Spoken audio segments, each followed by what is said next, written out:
ഞാനിന്ന് പറയാനായിട്ട് ആഗ്രഹിക്കുന്ന ക്രിസ്ത്യ ജീവിതത്തെക്കുറിച്ച് തന്നെയാണ്. ഈ ക്രിസ്ത്യ ജീവിതം വിജയകരമാക്കി മുന്നോട്ട് കൊണ്ടുപോകണമെങ്കിൽ ഒത്തിരി കാര്യങ്ങൾ നിങ്ങൾ പഠിച്ചില്ലേ? അപ്പൊ ഇതിനകം ക്രിസ്ത്യ ജീവിതത്തെക്കുറിച്ചുള്ള ഒട്ടുമിക്കവാറും കാര്യങ്ങളൊക്കെ ഞാൻ പറഞ്ഞിട്ടുണ്ട്. ഇനിയുള്ള സമയത്ത് ഞാൻ ഒരു കാര്യം കൂടെയാണ് പറയാൻ ആഗ്രഹിക്കുന്നത്. അത് ക്രിസ്ത്യ ജീവിതം വിജയിക്കുവാൻ ആവശ്യമായ അച്ചടക്കത്തെക്കുറിച്ചാണ്. അച്ചടക്കം, ഡിസിപ്ലിൻ. ഏറ്റവും വെറുക്കുന്ന വാക്കാണ് അച്ചടക്കം എന്ന് പറയുന്നത് നമ്മുടെ ആളുകൾ. കാരണം നമ്മുടെ ആളുകൾക്ക് അച്ചടക്കമുള്ളവരല്ല പൊതുവെ. അച്ചടക്കം വളരെ കുറവ് ആളുകളാണ് മലയാളികളെ, ഇന്ത്യക്കാർ പൊതുവെ, മലയാളികളെ പ്രത്യേകിച്ചുമെന്ന് ഞാൻ വിചാരിക്കുന്നു. അവർക്കിഷ്ടമുള്ള ചില കാര്യങ്ങൾക്ക് അച്ചടക്കമുള്ളവരാണ്. ഇപ്പൊ ഡോക്ടർ ആകണമെന്ന് വിചാരിക്കുന്ന ഒരു കുട്ടി ഭയങ്കര അച്ചടക്കമാണ്. അവൻ്റെ അപ്പനും അമ്മയ്ക്കും എല്ലാം അച്ചടക്കമാണ്. എല്ലാം കൊണ്ടിരുന്നാണ് പഠിക്കുന്നത്. കാരണം അതാ അവൻ്റെ ജീവിതത്തിന്റെ ഒരു ആഗ്രഹമാണ്, അത് നേടിയെടുക്കാനുള്ള അച്ചടക്കം. എന്നാൽ അതേസമയം മറ്റു മേഖലകളിൽ ദൈവം അവന് കൊടുത്തതായിരിക്കുന്ന താലന്തുകളാകട്ടെ, കഴിവുകളാകട്ടെ, അവൻ്റെ ശരീരത്തിന്റെ ആരോഗ്യത്തെ സംബന്ധിച്ചാകട്ടെ, ഒരുപാട് വേറെ കാര്യങ്ങളുണ്ട്. ആത്മീയ കാര്യങ്ങളെക്കുറിച്ചാകട്ടെ, കുടുംബജീവിതത്തെക്കുറിച്ചാകട്ടെ, ഇങ്ങനെയുള്ള വിഷയങ്ങളിലൊന്നും അവര് ഡിസിപ്ലിൻഡ് അല്ല. ഈ ഒരു വിഷയത്തെ അങ്ങനെയാണ്. നമ്മുടെ വിശ്വാസികൾ പൊതുവെ അങ്ങനെയാണ്. നിങ്ങളുടെ ജോലിയിലോ എന്താണോ കാര്യം, കൃഷിയിൽ താല്പര്യമുള്ള ചിലവുണ്ട്, അതിൽ ഭയങ്കര അച്ചടക്കമാണ്. ഞായറാഴ്ചയും രാവിലെ ഒരാൾ പണി കഴിച്ചിട്ടാണ് വരുന്നത് പാടത്ത്, പറമ്പിൽ. എന്നോടൊരിക്കൽ ഒരു സഹോദരൻ പറഞ്ഞ് ഞാൻ ഓർക്കുന്നുണ്ട്. സഹോദരൻ പറഞ്ഞു, ഇവന്മാരെല്ലാം സഭയിലെ വിശ്വാസികളെ കുറിച്ച്, ഇവിടുത്തെ വിശ്വാസികളെ കുറിച്ചല്ല, വേറെ സഭയിലെ, നമ്മുടെ തന്നെ വേറെ സഭയിലെ വിശ്വാസികളെ കുറിച്ച്, ഇവന്മാരൊക്കെ വെറും മടിയന്മാരാ ബ്രദറെ എന്ന് പറഞ്ഞു. യാതൊരു അച്ചടക്കവും ഇല്ലെന്ന് പറഞ്ഞു. ഞാൻ രാവിലെ എഴുന്നേറ്റ് 2000 രൂപ 3000 രൂപയുടെ ജോലി ചെയ്തിട്ടാണ് എല്ലാ ദിവസവും രാവിലെ ഇവിടെ ജോലിക്ക് സഭ ആരാധനയ്ക്ക് വരുന്നതെന്ന് എന്നോട് പറഞ്ഞു. ഞാൻ പറഞ്ഞു ശരിയാണ്. അദ്ദേഹം 2000 3000 രൂപയുടെ ജോലി എല്ലാ ദിവസവും രാവിലെ, ഞായറാഴ്ച രാവിലെ ഒരു 5 മണിയാകുമ്പോൾ എഴുന്നേറ്റ് 8 മണി 9 മണി വരെ ജോലി ചെയ്യും. അതിനുശേഷം പോയി കുളിച്ച് വിട്ടത് ബൈബിളും എടുത്ത് സഭായോഗത്തിന് വരും.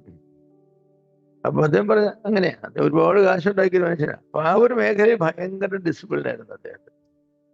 അദ്ദേഹത്തിന്റെ മേഖലയിൽ അദ്ദേഹത്തോട് മത്സരിക്കാൻ ഒരാളും ഉണ്ടായിരുന്നില്ല. അപ്പൊ അങ്ങനെയുള്ള ഒരാളാണ് അദ്ദേഹത്തിന്റെ ആ ഒരു മേഖലയിൽ. അപ്പൊ എല്ലാവർക്കും ഏതെങ്കിലുമൊക്കെ ഒരു മേഖലയിലുള്ള അച്ചടക്കം, അതിനല്ല അച്ചടക്കം എന്ന് പറയും. അച്ചടക്കം എന്ന് പറഞ്ഞാൽ നമ്മുടെ ജീവിതത്തിൽ നാം അച്ചടക്കം ഉണ്ടായിരിക്കേണ്ട എത്ര മേഖലകളുണ്ട്, 10, 20, 30 എത്ര മേഖലകളുണ്ടോ, ആ മേഖലകളിൽ എല്ലാ അച്ചടക്കമുള്ള ഒരാളുടെ അച്ചടക്കം എന്ന് പറയാം. കിടക്കുന്ന കാര്യത്തിൽ, എഴുന്നേൽക്കുന്ന കാര്യത്തിൽ, രാവിലത്തെ പ്രഭാത കാര്യങ്ങൾ ചെയ്യുന്ന കാര്യത്തിൽ, കോയറ്റ് വിടുക്കുന്ന കാര്യത്തിൽ, സുവിശേഷം പറയുന്ന കാര്യത്തിൽ, ആഹാരം കഴിക്കുന്ന കാര്യത്തിൽ, ജോലി ചെയ്യുന്ന കാര്യത്തിൽ, പഠിക്കുന്ന കാര്യത്തിൽ, ഇങ്ങനെ ഏതെല്ലാം കാര്യങ്ങളാണോ അതിലെല്ലാം അച്ചടക്കമുള്ള ഒരാളാണ്. അങ്ങനെയുള്ള വളരെ കുറച്ച് ആളുകളെ ഞാൻ കണ്ടിട്ടുണ്ട്. വളരെ കുറച്ച് ആളുകളെ, ആരെയും കാണാതെ ചെന്നിട്ടില്ല, വളരെ കുറച്ച് ആളുകൾ. എനിക്ക് ഒരു സെമിനാരി പഠിക്കുമ്പോൾ ഒരു പ്രൊഫസർ ഉണ്ടായിരുന്നു, ഡോക്ടർ ഡേവിസ്. വലിയൊരു ഹെബ്രായ ഭാഷാ പണ്ഡിതനാണ്. അപ്പൊ അദ്ദേഹം രാവിലെ 4 മണിയാകുമ്പോൾ എഴുന്നേറ്റ് മീൻ പിടിക്കാൻ പോകും. ഞങ്ങൾ താമസിക്കുന്നിടത്ത് വലിയൊരു ലേക്ക് ഉണ്ട്. അദ്ദേഹം 1 മണിക്കൂർ 1.5 മണിക്കൂർ മീൻ പിടിക്കും. ഒരു ദിവസത്തേക്ക് ആവശ്യമുള്ള മീൻ അദ്ദേഹം പിടിച്ചു കൊണ്ടുവരും, ഫ്രഷ് മീൻ. അത് കഴിച്ചിട്ട് അദ്ദേഹത്തിന്റെ ഹോംവർക്ക് ചെയ്ത് 7 മണിക്ക് സെമിനാരി തുടങ്ങുന്ന 7 മണിക്ക് മുമ്പ് 6:55 ആകുമ്പോൾ ഓഫീസിലുണ്ട്. എന്നാൽ ക്ലാസ്സുകളെല്ലാം കഴിഞ്ഞിട്ട് ഒരു 3 മണിയാകുമ്പോൾ സെമിനാരി കഴിയും. അദ്ദേഹം എന്ത് ചെയ്യുമെന്ന് ചോദിച്ചാൽ, അദ്ദേഹം പിന്നെ പുസ്തക എഴുത്തിലേക്ക് പോകും. അദ്ദേഹം ഒരാണ്ടിൽ 3-4 നല്ല സ്റ്റാൻഡേർഡ് ബുക്സ് എഴുതുന്ന ആളാണ്. അദ്ദേഹം ലൈബ്രറിയിലേക്ക് പോകും. പോയി അദ്ദേഹത്തിന് എപ്പോഴും ക്ലാസ്സുള്ള സമയങ്ങളിലൊക്കെ ലൈബ്രറിയിൽ പുസ്തകങ്ങൾ എഴുതും. എന്നിട്ട് ഒരു 7 മണിയാകുമ്പോൾ അദ്ദേഹം ബാസ്കറ്റ് ബോളിന്റെ കമന്റേറ്റ്. അപ്പോൾ ഒരു 6-7 മണിയാകുമ്പോൾ ഡോക്ടർ ഡേവിസിന്റെ കമന്ററി കേൾക്കാം, ബാസ്കറ്റ് ബോൾ ഗെയിംസ് അമേരിക്കയിലെ. അത് ഒരു 8 വരെ ഭയങ്കര ബാസ്കറ്റ് ബോൾ ഗെയിംസ്, ഭയങ്കര പ്രിയാണ് എല്ലാ ദിവസവും അദ്ദേഹത്തിന്. അത് കഴിഞ്ഞിട്ട് പിന്നെ അദ്ദേഹത്തിന് വേറെ ജോലിയുണ്ട്. അപ്പോ അദ്ദേഹത്തെ സംബന്ധിച്ചിടത്തോളം പിന്നെ ജിമ്മിൽ പോവും, ജിമ്മിലെ കാര്യങ്ങൾ ചെയ്യും, മക്കളുടെ സമയം ചെലവഴിക്കും, എല്ലാ കാര്യങ്ങളും അദ്ദേഹം ചെയ്യും. അദ്ദേഹത്തെ പറ്റി പറയുമ്പോൾ ജീവിതത്തിന്റെ ഒരു മേഖലയിലും അച്ചടക്കമില്ലാത്ത ഒരു മനുഷ്യനല്ല, എല്ലാ മേഖലയിലും അച്ചടക്കമുള്ള ഒരു മനുഷ്യനാണ്. ടൈം ടേബിൾ ഇങ്ങനെ എഴുതി വെച്ചിരിക്കുകയാണ്. രാവിലെ 4 മണിക്ക് എഴുന്നേൽക്കുക, മീൻ പിടിക്കാൻ പോവുക, 6 മണിക്ക് 7 മണിക്ക് എല്ലാ അരമണിക്കൂറത്തെ പ്രോഗ്രാം എഴുതി വെച്ചിരിക്കുക, 24 മണിക്കൂറിൽ. അതിന് അച്ചടക്കം ഉണ്ട്. നമ്മുടെ ഒന്നും അച്ചടക്കമല്ല. നമ്മുടെ അച്ചടക്കം എന്താന്ന് ചോദിച്ചാൽ, ഇന്ന് ഇച്ചിരി തുടങ്ങി, ഇച്ചിരി നമ്മൾ പറഞ്ഞ ഉറങ്ങും, ഇച്ചിരി ഉറക്കം വരും. അച്ചടക്കമുള്ളവൻ അങ്ങനെ ഉറക്കം വരില്ല. ചില രാത്രി ഉറക്കം വരാതിരിക്കും. അങ്ങനെയാണെങ്കിൽ അവർ ചെയ്യേണ്ട കാര്യങ്ങളൊക്കെ ചെയ്യും. ഒരു മനുഷ്യന് മകനാകാം എങ്കിൽ മകന്റെ ഡ്യൂട്ടി, സഹോദരനാകാം സഹോദരന്റെ ഡ്യൂട്ടി, സ്റ്റുഡൻ്റ് ആകാം സ്റ്റുഡൻ്റിൻ്റെ ഡ്യൂട്ടി, രക്ഷിക്കപ്പെട്ട വിശ്വാസിയാകാം അവൻ്റെ ഡ്യൂട്ടി, ഭർത്താവാകാം ഭർത്താവിൻ്റെ ഡ്യൂട്ടി, ജോലിക്കാരനാകാം ആ ഡ്യൂട്ടി, സഭയിൽ ഡീക്കനാകാം ആ ഡ്യൂട്ടികൾ. ഇങ്ങനെ എന്തെല്ലാം കാര്യങ്ങൾ പറയാമോ, ഇതെല്ലാം ചെയ്യും. നമുക്ക് അങ്ങനെയൊന്നുമില്ല. നമുക്ക് ഉപജീവനത്തിന് ജോലി ഉള്ളത് കൊണ്ട് അതങ്ങ് ചെയ്യും. കാരണം ചെയ്യാതിരുന്നാൽ കാര്യങ്ങൾ മുന്നോട്ട് പോകില്ല. അതിലൂടെയുള്ളൂ നമ്മുടെ കമ്മിറ്റ്മെന്റ് എന്ന് പറയുന്നത്. ക്രിസ്ത്യ ജീവിതത്തിൽ വിജയിക്കണമെങ്കിൽ അങ്ങനെ ഒക്കില്ല കേട്ടോ. നിങ്ങളോട് പറയാം, ക്രിസ്ത്യ ജീവിതത്തിൽ വിജയിക്കണേ നല്ല കമ്മിറ്റ്മെന്റ് വേണം. കമ്മിറ്റ്മെന്റ് അങ്ങനെ ഇല്ലാത്ത കുറച്ച് ആളുകളുടെ മുഖത്ത് നോക്കിക്കൊണ്ടാണ് ഈ പറയുന്നത്. നിങ്ങൾക്ക് ചില മേഖലകളിലുണ്ട്, ഒരു മേഖലയില്ലെന്നല്ല ഞാൻ പറഞ്ഞു. അങ്ങനെ തെറ്റിദ്ധരിക്കരുത്. പഠിത്തത്തിൽ ചിലപ്പോൾ കാണും, ജോലിയിൽ ചിലപ്പോൾ കാണും, പക്ഷെ എല്ലാറ്റിലും ഇല്ല. 10 അധ്യായം എല്ലാ ദിവസവും വായിക്കണം എന്നുള്ളതാണ് എൻ്റെ ഒരു താല്പര്യവും കമ്മിറ്റ്മെന്റും. എല്ലാ ദിവസവും വായിക്കുന്നത് ഞാൻ അവകാശപ്പെടുകയില്ല, എങ്കിലും 90% ദിവസങ്ങളിലും 10 അധ്യായം വായിക്കും. അതെൻ്റെ ഒരു കമ്മിറ്റ്മെന്റാണ്. ഒരു 1.5-2 മണിക്കൂർ പ്രാർത്ഥിക്കാൻ എനിക്ക് ഇഷ്ടമുള്ള ഒരാളാണ്. അത് ഞാൻ ചെയ്യും. അത് കഴിഞ്ഞു ഇപ്പം ചില ദിവസങ്ങളൊക്കെ ഇല്ല. രാവിലെ 4 മണിയാകുമ്പോൾ ഞാൻ പോകുമെങ്കിൽ മീറ്റിങ്ങിനെ, അപ്പോൾ എനിക്ക് ഇതുവരെ നടക്കുമോ? നടക്കൂല. അപ്പോൾ അതിൻ്റെ കമ്മിറ്റ്മെന്റ് ഒരു ഭാഗമാണ്. 9 മണിക്ക് ക്ലാസ് എടുക്കാമെന്ന് പറഞ്ഞു. 4 മണിക്കൂർ യാത്ര ചെയ്തിട്ടാണ് ചെന്ന് ക്ലാസ് എടുക്കേണ്ടത്. അപ്പോൾ ആ ക്ലാസ് എടുക്കണം. അപ്പോൾ സഹോദരന്മാരെ, അപ്പം നമുക്ക് ഈ കമ്മിറ്റ്മെന്റ് വേണമെന്നാണ് ഞാൻ പറയുന്നത്. കമ്മിറ്റ്മെന്റ് ഇല്ല. സഭയിലെ വിശ്വാസികൾക്ക് മാത്രമുള്ള ഒരു രോഗമല്ല ഈ കമ്മിറ്റ്മെന്റ് ഇല്ലായ്മ എന്ന് പറയുന്നത്. കേരളത്തിലുള്ളതായിരിക്കുന്ന വിശ്വാസികൾക്ക് മൊത്തത്തിൽ കമ്മിറ്റ്മെന്റ് ഇല്ലാത്തതായിരിക്കുന്ന ഒരവസ്ഥയുണ്ട്. അത് നമുക്ക് പരിഹരിച്ചെങ്കിലേ. ഇപ്പൊ ക്രിസ്ത്യ ജീവിതത്തിൽ കമ്മിറ്റ്മെന്റ് വേണ്ട ഒത്തിരി മേഖലകളെ കുറിച്ചൊക്കെ ഞാൻ പറഞ്ഞു.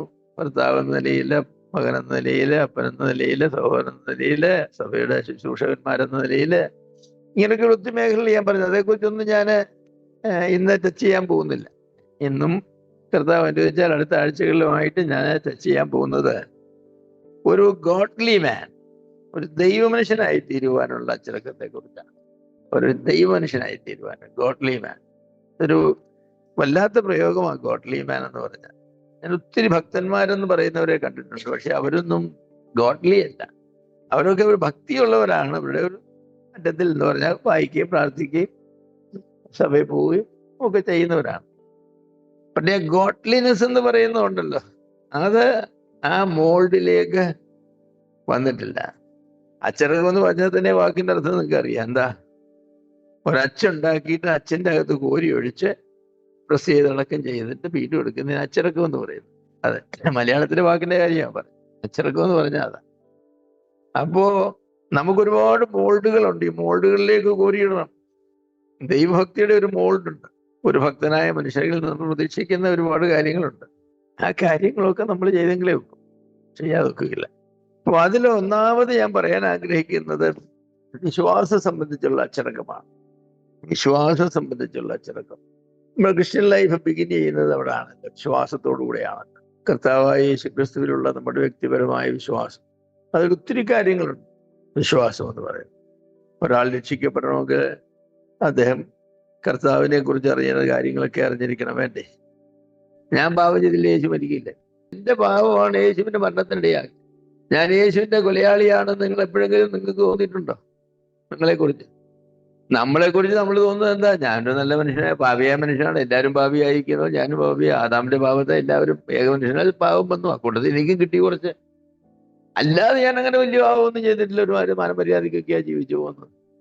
പിന്നെ യേശു ക്രിസ്തു ലോകത്തിന്റെ പാപത്തിന് വേണ്ടി മരിച്ചു എങ്കിൽ അത് എനിക്കും പ്രയോജനമുണ്ട്, കൂട്ടത്തിൽ ഞാനും പെടുന്നു. അങ്ങനെ ഒരു വിശ്വാസമാണ്. അല്ലാതെ എനിക്ക് വേണ്ടി യേശു മരിച്ചു, ഞാനാണ് യേശുവിന്റെ ഘാതകൻ.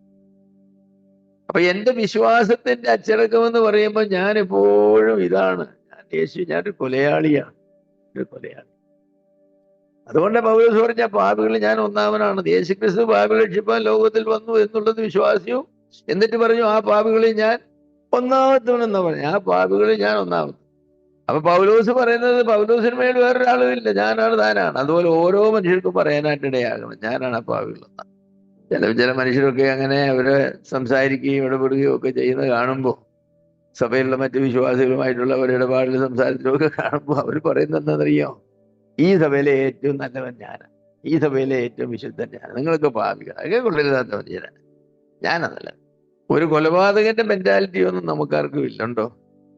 എനിക്കുണ്ട്.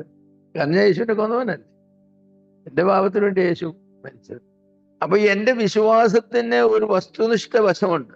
ആ വസ്തുനിഷ്ഠ വശം എന്താണെന്ന് ചോദിച്ചാൽ, ദൈവത്തിന്റെ ഏകജാതനായ പുത്രൻ മനുഷ്യവർഗത്തിന്റെ പാപത്തിന് വേണ്ടി ജഡം ധരിച്ച് ഈ ഭൂമിയിൽ വന്നു. മനുഷ്യവർഗത്തിന്റെ പാപത്തെ വഹിച്ചുകൊണ്ട് കാൽവരി ക്രൂശിൽ കയറി അവിടെ മരിച്ചു, അടക്കപ്പെട്ടു, 3-ാം നാൾ ഉയർത്തെഴുന്നേറ്റു. അതിന്റെ വസ്തുനിഷ്ഠ ഭാഗം. ഒരു ആത്മനിഷ്ഠ ഭാഗമുണ്ട്. എന്താണെന്നറിയോ?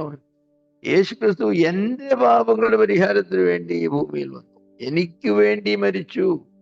ഞാൻ അവന്റെ ഘാതകനാണ്. എന്റെ പാപങ്ങളെല്ലാം ക്രിസ്തുവിന്റെ മേലാക്കി അവന്റെ അടിപ്പിണലുകളാൽ എനിക്ക് സൗഖ്യം വന്നു. എന്റെ പാപത്തെ വഹിച്ചുകൊണ്ട് ക്രൂശിന്മേൽ കയറി. അതെന്റെ ആത്മനിഷ്ഠമായ ഭാഗം. അപ്പോ എന്റെ അച്ചടക്കത്തിൽ എനിക്കിത് രണ്ടും മറക്കാൻ ഒക്കുകയില്ല. ഇത് രണ്ടും കൂടെ കൂടിച്ചേരുമ്പോ മൂന്നാമതൊരു ഭാഗം വരും. അതാണ് ഞാൻ ഏറ്റുപറയുന്നതായിരിക്കുന്ന എന്റെ വിശ്വാസവും. ആ വിശ്വാസം എന്ന് വാക്കിലടങ്ങിയിരിക്കുന്ന വേറൊരു ആശയമുണ്ട്, എന്റെ വിശ്വസ്തത എന്ന് പറയുന്നത്. വിശ്വാസവും വിശ്വസ്തയൊക്കെ ഒറ്റ വാക്കാം. യേശുക്രിസ്തു എനിക്ക് വേണ്ടി മരിച്ചു എന്ന് ഞാൻ വിശ്വസിക്കുക മാത്രമല്ല, ആ വിഷയത്തോട് ഞാൻ വിശ്വസ്തനായിരിക്കുന്നു. ഞാനതിൽ വിശ്വസ്തനായിരിക്കുന്നു. ഒരു നിമിഷം പോലും എനിക്ക് തള്ളിക്കളയാനായിട്ട് സാധിക്കുകയില്ല. പിന്നെ വിശ്വാസത്തിലുള്ള വിശ്വസ്ത എന്ന് പറയുമ്പോൾ അത് കൂടുതലുണ്ട്. വിശ്വാസം ചിലർ പറയും ഞാൻ മർത്തോമാ വിശ്വാസിയാണ്, ഞാൻ റോമൻ കാതലിക്ക വിശ്വാസിയാണ്, ഞാൻ ബ്രദറൻ വിശ്വാസിയായിരുന്നു, ഇപ്പോൾ ഞാൻ ഒരു ലോക്കൽ ചർച്ച് വിശ്വാസിയാണ് പറയാം.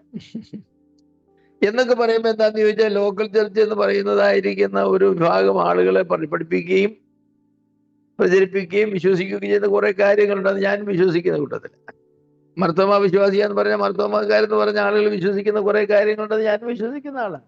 അതുകൊണ്ട് ആളുകൾ നിങ്ങളുടെ വിശ്വാസം ഏതാ? എന്റെ വിശ്വാസം. അതിലും പരമാർത്ഥമുണ്ട്. കാരണം ആ പേര് പറയുമ്പോൾ തന്നെ ആളുകൾക്ക് മനസ്സിലാകും ഞാൻ എന്തൊക്കെയാ വിശ്വസിക്കുന്നത് കുറെ കാര്യങ്ങൾ. അയാൾ മർത്തോമാക്കാരെന്ന് പറയുമ്പോൾ നമുക്ക് കുറെ കാര്യങ്ങൾ അറിയാം അവരെന്തൊക്കെ വിശ്വസിക്കുന്നത്. കത്തോലിക്കനാണെന്ന് പറഞ്ഞാൽ നമുക്ക് ഉടനെ നമ്മുടെ മനസ്സിലേക്ക് വരും അവർ വിശ്വസിക്കുന്ന കുറെ കാര്യങ്ങൾ. നമ്മൾ ലോക ചർച്ചക്കാരാന്ന് പറഞ്ഞാലും കുറെ കാര്യങ്ങൾ ലോക ചർച്ചിനെ പറ്റി അറിയാവുന്നതായിരിക്കുന്ന ആളുകളുടെ മനസ്സിലേക്ക് വരും. അപ്പോൾ നീ അങ്ങനെയൊക്കെ ഇങ്ങനെയൊക്കെയാണ് വിശ്വസിക്കുന്നതല്ലേ? പക്ഷെ ലോക്കൽ ചർച്ചക്കാർ വിശ്വസിക്കുന്ന എല്ലാ കാര്യങ്ങളും നിങ്ങൾക്ക് അറിയില്ലെന്ന് എനിക്ക് തോന്നുന്നു. ചിലർക്ക് നിങ്ങൾക്ക് അറിയാമായിരിക്കും. എവിടെയാ നമ്മുടെ വിശ്വാസം തുടങ്ങുന്നത്? ദൈവത്തെ പറ്റിയുള്ള വിശ്വാസമൊക്കെ നമ്മൾ പറഞ്ഞാണ്. അവൻ മുന്നറിഞ്ഞവരെ വിളിച്ചു. എന്റെ വിശ്വാസത്തിന്റെ സ്റ്റാർട്ടിങ് പോയിന്റ് ദൈവത്തിന്റെ മുന്നറിവിലാണ്. ഞാനെന്ന് പറഞ്ഞ ഒരാളില്ലാതിരുന്ന കാലത്ത്, ലോകമെന്ന് പറഞ്ഞ ഒരു സ്ഥലമില്ലാതിരുന്ന കാലത്ത്, ത്രിയേക ദൈവം മാത്രമുള്ള ഒരു കാലത്ത് നിത്യത. ആ നിത്യതയിൽ പിതാവും പുത്രനും പരിശുദ്ധാത്മാവും ചെയ്ത ചില തീരുമാനങ്ങളുടെ ഉള്ളിൽ ഞാനും വന്നു കയറി. അബദ്ധവശ വന്നതല്ല, മനഃപൂർവ്വം എന്നെ അവൻ മുന്നറിഞ്ഞു. അപ്പോ ഇത്രയും ലോകസ്ഥാപനത്തിന് മുമ്പ് ദൈവം എന്നെ മുന്നറിഞ്ഞു എന്ന് പറയുമ്പോൾ ഞാനാരാ? ഞാൻ ചില്ലറക്കാരനാണോ? ഞാൻ ചില്ലറക്കാരനൊന്നുമല്ല, വലിയറക്കാരൻ തന്നെയാ. ചില്ലറയും വലിയറയും രണ്ടറയല്ലേ ഉള്ളൂ. എന്ന് പറഞ്ഞാൽ ദൈവത്തിന്റെ നിത്യമായ പരിപാടിയിൽ ഞാനെന്ന് പറഞ്ഞ ആള് ഈ ലോകത്തിൽ വിവാഹത്തിന് മുമ്പ് എന്റെ മാതാപിതാക്കള് വിവാഹം കഴിക്കുന്നതിന് മുമ്പ്, എന്റെ വല്യപ്പനും വല്യമ്മയും വിവാഹം കഴിക്കുന്നതിന് മുമ്പ്, എന്തിന് ആദാവും സൃഷ്ടിക്കപ്പെടുന്നതിന് മുമ്പ് ദൈവം എന്നെ മുന്നറിഞ്ഞു. മുന്നറിഞ്ഞവരെ പിന്നെ വിളിച്ചു. അപ്പൊ എന്റെ വിശ്വാസത്തെ കുറിച്ച് എനിക്ക് വല്ല ചോദ്യം ഉണ്ടോ? എനിക്കൊരു ചോദ്യവുമില്ല. ഞാൻ ചോദിക്കുന്നെങ്കിൽ എവിടെ പോയാ ചോദിക്കേണ്ടത്? ദൈവമേ, നീ എന്നെ മുന്നറിഞ്ഞവനല്ല, ഞാൻ നിന്നെ നിന്നെ ഞാൻ തേടി പോയി കണ്ടുപിടിച്ച് നിന്നിൽ ഞാൻ വിശ്വസിച്ചതാണ്. അങ്ങനെ ഒരു വിശ്വാസമല്ല എന്റെ വിശ്വാസം. എല്ലാ രക്ഷിക്കപ്പെടാനുള്ളവരെല്ലാം മുന്നറിഞ്ഞു. രക്ഷിക്കപ്പെടാത്തവരെ മുന്നറിഞ്ഞെങ്കിൽ അത് ഈ രക്ഷയ്ക്ക് വേണ്ടിയുള്ള മുന്നറിവല്ല. അവൻ ജനിക്കട്ടെ എന്നുള്ള മുന്നറിവ്. അവൻ ജനിക്കട്ടെ, മത്തായിച്ചനും തോമാച്ചനും ജനിക്കട്ടെ. പക്ഷെ ചെറിയാച്ചനെ ഞാൻ രക്ഷയ്ക്ക് വേണ്ടി മുന്നറിഞ്ഞിരിക്കുന്നു. അതൊക്കെ വിശ്വസിക്കാൻ വലിയ പ്രയാസമാണ്. വിശ്വസിക്കാത്ത ഒരു കൂട്ടം ആളുകളുണ്ട്, അവർക്ക് അർമീനിയൻകാരെന്നാ പറയുന്നത്. പണ്ടൊക്കെ ബ്രദറൻകാർ കാൽവിനിസ്റ്റുകളായിരുന്നു. ഇപ്പൊ അതിലെ ഒരു കൂട്ടം ആളുകൾ അർമീനിയൻകാരായി. പെന്തക്കോസ്തുകാരൊക്കെ അർമീനിയൻകാരാ, കത്തോലിക്കരും അർമീനിയൻകാരാ. അവർക്ക് ദൈവത്തെ തേടിപ്പിടിച്ച് കണ്ടവരാ, ദൈവം തേടിപ്പിടിച്ച് കണ്ടവരല്ല. ഇതിന് വ്യത്യാസമുണ്ട്.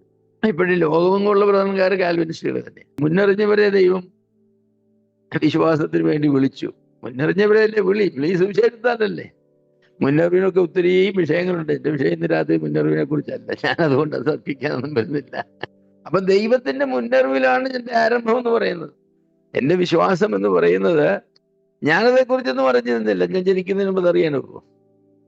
ഞാനതേക്കുറിച്ചൊന്നും അറിഞ്ഞില്ല. ഞാനത് അറിഞ്ഞതൊക്കെ എന്നാ ദൈവം എന്നെ മുന്നറിഞ്ഞിട്ട് 1000 10,000 വർഷങ്ങൾ കഴിഞ്ഞാണ് ഞാൻ അറിയുന്നത് ഞാനെന്ന് പറഞ്ഞ ആളെ ദൈവം മുന്നറിഞ്ഞ ഒരാളാണെന്നുള്ളത്. അതെനിക്ക് സന്തോഷം വരുന്നു. പത്രോസ് ചോദിച്ചു, ഇവനോ എന്ന് ചോദിച്ചു യോഹന്നാനെ കുറിച്ച്. അവൻ ഞാൻ വരുവോളം ജീവിച്ചിരിക്കണമെന്ന് നിനക്ക് എന്നാ, നിന്നോട് പറഞ്ഞ കാര്യം നീ വന്ന് ചെയ്യ എന്ന് പറഞ്ഞ പോലെ നമുക്ക് ഒത്തിരി ചോദ്യങ്ങളുണ്ട്. അപ്പൊ അവരെ പറ്റി കർത്താവ് പറയുന്നത്, നീ അതേക്കുറിച്ച് വിഷമിക്കേണ്ട ആവശ്യമില്ല. സർവജ്ഞാനിയും സർവശക്തനുമായിരിക്കുന്ന ഞാൻ എൻ്റെ നീതിക്കും എൻ്റെ ശക്തിക്കും എൻ്റെ പരിപാടിക്കും തക്കവണ്ണം ഞാൻ അവനോട് ചെയ്തു കൊള്ളാം. നീ ഒരു കാര്യം ചെയ്താൽ മതി. നീ കേട്ട സുവിശേഷം നീ വിശ്വസിക്കും. നീ വിശ്വസിച്ച് കഴിയുമ്പോൾ നിന്നോട് പറയും, മോനെ നീ മിടുക്കനായിട്ട് വിശ്വസിച്ചു ഒന്നുമല്ല, ഞാൻ നിന്നെ തിരഞ്ഞെടുത്തുകൊണ്ട് നീ വിശ്വസിച്ചത്. ഓ അത് ശരി. അല്ല കർത്താവ്, അങ്ങനൊന്നുമല്ല. ഞാൻ സുവിശേഷം കേട്ടപ്പോൾ ഞാൻ വിശ്വസിച്ച, നീ തിരഞ്ഞെടുത്തിട്ടൊന്നുമല്ല. ഞാനതേക്കുറിച്ച് ചിന്തിച്ചാലോചിച്ചത് ശരിയാണെന്ന് എനിക്ക് തോന്നിയപ്പോൾ ഞാൻ വിശ്വസിച്ചു. നീ എൻ്റെ ബുദ്ധിയുടെ ഒരു പ്രോഡക്റ്റാണ്, ഞാൻ നിന്റെ തീരുമാനത്തിന്റെ പ്രോഡക്റ്റ് അല്ല. അങ്ങനെ പറയാനാണ് നമുക്ക് കുറച്ചൊരു ഇഷ്ടം, അല്ലേ? തന്നെ അങ്ങനെ പറയുന്നൊരു സുഖമുണ്ട്. മറ്റേത് കേട്ടതിന് ചെല്ലു പറയുന്ന പോലെ ദൈവം ദൈവം ദൈവം എല്ലാം ചെയ്യും, എനിക്കൊരു പങ്കുമില്ല. എനിക്ക് പങ്കുണ്ട്. അതെന്താ? ദൈവം ചെയ്ത കൊട്ടക്കണക്കിന് അനുഗ്രഹങ്ങൾ കൈനീട്ടി വാങ്ങുക എന്നുള്ള എൻ്റെ പങ്ക്. കൊട്ട സൃഷ്ടിക്കുകയും കൊട്ടയ്ക്കകത്ത് അനുഗ്രഹങ്ങളെല്ലാം ഉണ്ടാക്കി വെക്കുകയും ചെയ്യുന്നുള്ളതല്ല എൻ്റെ പങ്ക്. ദൈവം സൃഷ്ടിച്ച അനുഗ്രഹങ്ങളെല്ലാം വാങ്ങുക എന്നുള്ള എൻ്റെ പങ്ക്. അതെന്തോരം അനുഗ്രഹങ്ങളാണ് ഞാൻ വാങ്ങിയത്. മുൻനിർണയം മാത്രമല്ല, മുന്നറിവും മുൻനിർണയവും വിളിയും നീതീകരണവും വിശുദ്ധീകരണവും തേജസ്കരണവും, ഇങ്ങനെ എന്തെല്ലാം കാര്യങ്ങളാണ് ദൈവം എനിക്ക് വേണ്ടി ചെയ്തിരിക്കുന്നത്. ഇതെല്ലാം എൻ്റെ വിശ്വാസത്തിന്റെ ഉള്ളടക്കമാണ്. അപ്പൊ ഞാൻ എൻ്റെ വിശ്വാസത്തിന്റെ അച്ചടക്കം എന്ന് പറയുമ്പോൾ എന്താ, ഈ കാര്യങ്ങളെല്ലാം ഉറപ്പുവരുത്തുക എന്നുള്ളതാണ്. പൗലോസ് കൊരിന്ത്യരോട് പറയും, നിങ്ങൾ വിശ്വാസത്തിൽ തന്നെ വന്ന് നിങ്ങളെ തന്നെ പരിശോധിക്കാനാണ്. നിങ്ങൾ രക്ഷിക്കപ്പെട്ടവരാണോ എന്നുള്ള ചോദ്യം അതിൽ ഒന്നാമത്തെ ചോദ്യമാണെന്ന് ഞാൻ പറയും. നിങ്ങളുടെ മുന്നറിവിനെ പറ്റി അറിയുന്നല്ലോ എന്ന് പത്രോസൊക്കെ തന്നെ ലേഖനത്തിൽ പറഞ്ഞു. നാം അറിയുന്നുവല്ലോ ഇവിടെ മുന്നറിവിനെയും നമ്മുടെ വിളിയെ അറിയുന്നല്ലോ. വിളിയെ അറിയാത്തവരങ്ങനെ രക്ഷിക്കപ്പെടുന്നു? വിളിയെ അറിയാതെ രക്ഷിക്കപ്പെടാനൊക്കില്ല. ഹൈപ്പർ കാൽവിനിസ്റ്റുകൾ എന്ന് പറഞ്ഞൊരു കൂട്ടം ആളുകളുണ്ട്. അവർ പറയും, ഞാൻ വിശ്വസിച്ചത് കൊണ്ടൊന്നുമല്ല ഞാൻ രക്ഷിക്കപ്പെട്ടത്, ദൈവം എന്നെ മുന്നറിഞ്ഞത് കൊണ്ടല്ലേ, ദൈവം എന്നെ രക്ഷിച്ചത് കൊണ്ട് ഞാൻ വിശ്വസിച്ചുകൊണ്ട് രക്ഷിക്കപ്പെട്ട ആളല്ല. ഞാൻ പറയും, ഇതെല്ലാം ഒരു നാണയത്തിന്റെ 2 വശങ്ങൾ പോലെ കിടക്കുകയാണ്. വേർതിരിക്കാൻ സാധിക്കില്ല. അങ്ങനെ വാക്യമുണ്ട്, ദൈവം യോജിപ്പിച്ചതിനെ മനുഷ്യൻ വേർതിരിക്കുന്നത്. ഏതോ കാര്യങ്ങളാണ് ദൈവം യോജിപ്പിച്ചത്? മാനസാന്തരവും വിശ്വാസവും ദൈവം യോജിപ്പിച്ചാൽ വേർതിരിക്കാൻ നോക്കുമോ? നീതീകരണവും വിശുദ്ധീകരണവും ദൈവം യോജിപ്പിച്ചാൽ വേർതിരിക്കാൻ നോക്കുമോ? ഒത്തിരി കാര്യങ്ങൾ ദൈവം യോജിപ്പിച്ചത് അതിനെ വേർതിരിക്കാനായിട്ട് ആളുകൾ ശ്രമിക്കും. അവിടെ അവർ ശ്രമിക്കുമ്പോൾ വലിയ പ്രശ്നമാണ്. അതിപ്പോ വെള്ളത്തിലെ ഹൈഡ്രജനെയും ഓക്സിജനെയും വേർതിരിക്കാൻ ശ്രമിക്കുന്ന പോലെയാണ് രക്ഷയുടെ പദ്ധതിയിലെ നീതീകരണത്തെയും വിശുദ്ധീകരണത്തെയും ഒക്കെ വേർതിരിക്കാനായിട്ട് ശ്രമിക്കുമ്പം വേണ്ടാത്തതിലൊക്കെ ചെന്ന് പറ്റും. അപ്പോൾ വിശ്വാസത്തിലുള്ള എൻ്റെ ആ ഒരു ഡിസിപ്ലിൻ എന്ന് പറഞ്ഞാൽ, വിശ്വാസം എന്ന് പറഞ്ഞ പ്രക്രിയയിൽ ദൈവത്തിന്റെ പങ്കെന്താണ്, എൻ്റെ പങ്കെന്താണ്, എന്നോട് സുവിശേഷം പ്രസംഗിച്ച ആളിന്റെ പങ്കെന്താണ്, പരിശുദ്ധാത്മാവിന്റെ പങ്കെന്താണ്, കർത്താവിന്റെ പങ്കെന്താണ്, പിതാവിന്റെ പങ്കെന്താണ്, ഇതെല്ലാം ഞാൻ ദൈവവചനത്തിന്റെ അടിസ്ഥാനത്തിൽ മനസ്സിലാക്കി എൻ്റെ വിശ്വാസത്തെ അങ്ങോട്ട് ഉറപ്പുവരുത്തുക. അപ്പൊ പല ആളുകളും രക്ഷിക്കപ്പെട്ടവർക്ക് ഇതൊന്നും അറിയില്ല, ഈ പറഞ്ഞ ഒരു കാര്യവും അറിയില്ല. അതുകൊണ്ട് എന്താ സംഭവിക്കുന്നു ചോദിച്ചാൽ, അവർ വിശ്വസിച്ചിരിക്കുന്നത്, അവർ രക്ഷിക്കപ്പെട്ടതിന്റെ ഏക കാരണം അവർ വിശ്വസിച്ചു എന്നുള്ളതാണ്. അങ്ങനെ ഇരിക്കെ അവർക്കൊരു സംശയം വന്നു, ഞാൻ ശരിക്കും വിശ്വസിച്ചതാണോ? അപ്പൊ അവർ രക്ഷയ്ക്ക് എന്ത് പറ്റി? ശരി, അതൊരു വല്ലാത്ത ചോദ്യമാണ്. ഞാൻ യഥാർത്ഥത്തിൽ വിശ്വസിക്കപ്പെട്ടതാണോ എന്ന്.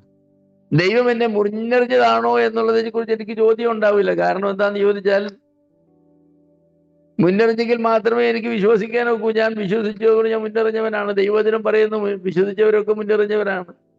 നിത്യനിർണയം അതൊക്കെ ഉണ്ട്.